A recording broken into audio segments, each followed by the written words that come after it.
afternoon. This is the December 5th meeting of the Ordinance Committee. There's Ms. Murillo. Madam Clerk, would you call the roll, please? Ordinance Committee Chair Rouse. Here. Councilmember Hotchkiss. Here. And Councilmember Murillo. Here. There we go. Thank you.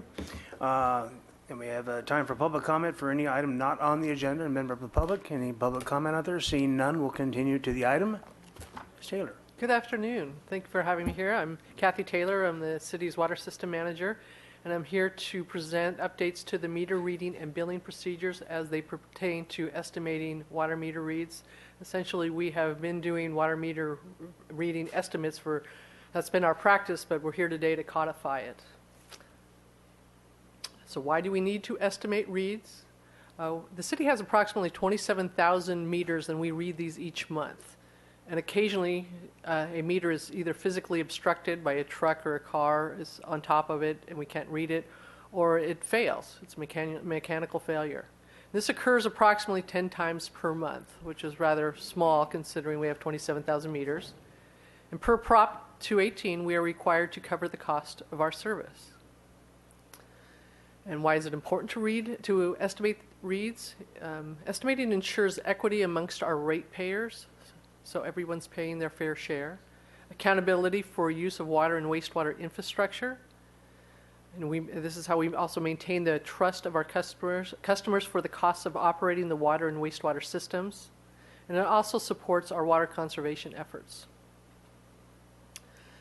And as for the practice, is it unusual? No, estimating meter reads is rather common. It's common among water utilities as well as gas and electric utilities.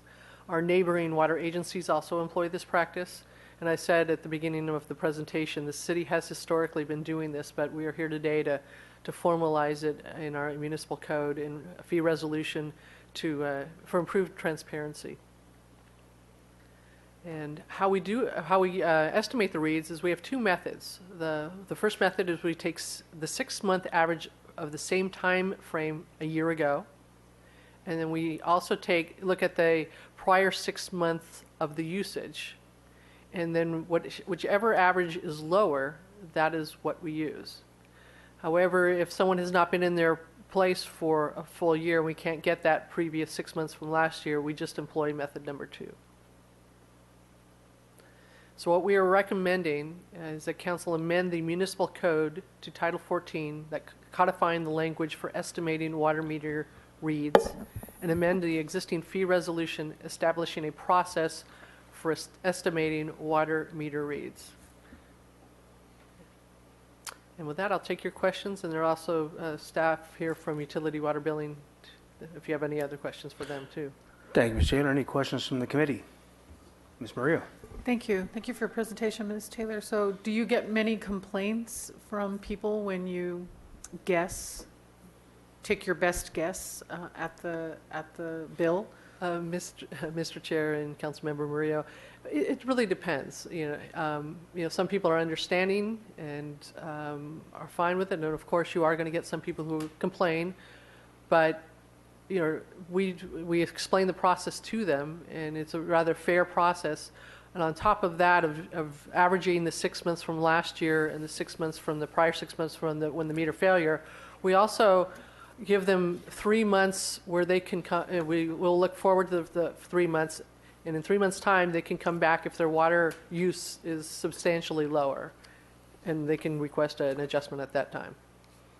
Thanks. I did see you had not an appeal process exactly, but there was a way people could challenge or right. Adjust is a better Correct. word. It's to instill a sense of fairness, and so somebody, if they have a concern, they can come back and ask, and we will address it.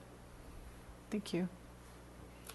Ms. Taylor, do we have transmitting meters for water? I know that per electric and potentially gas. Yes, Chair Rouse, we do. They're like a radio read. You have to be within a proximity of the meter. It's not an automated meter reading infrastructure system which is a fully automated system where the reads are actually downloaded electronically and come to our offices. We still have to deploy staff, but we have a few places in town where either it's very dangerous for the meter readers to be, like on a blind curve, or it's very difficult, it's underneath a heavy plate, we can put a remote read, but it's a proximity read. They still have to be close. So in some cases where we'll have a situation where we are always getting a truck that's parked over the meter, and it makes more sense to put in a radio read. Very good.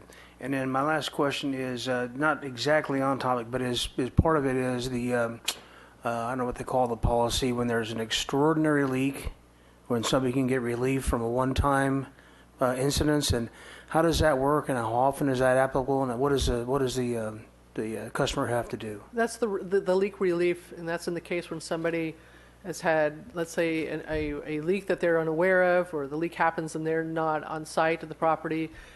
Every 5 years, they can appeal to the city, and they don't get entire relief from the bill, but the pricing is such that it's all in the Tier 1, which is our lowest water rate. It's all charged at Tier 1.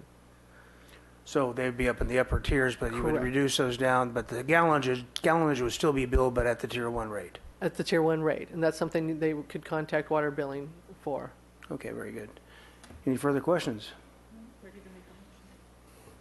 I'm satisfied that staff has done a good job here, and the public will be satisfied with this work, with this proposal. So I move recommendation A to amend the municipal code, and B to amend the resolution controlling these issues.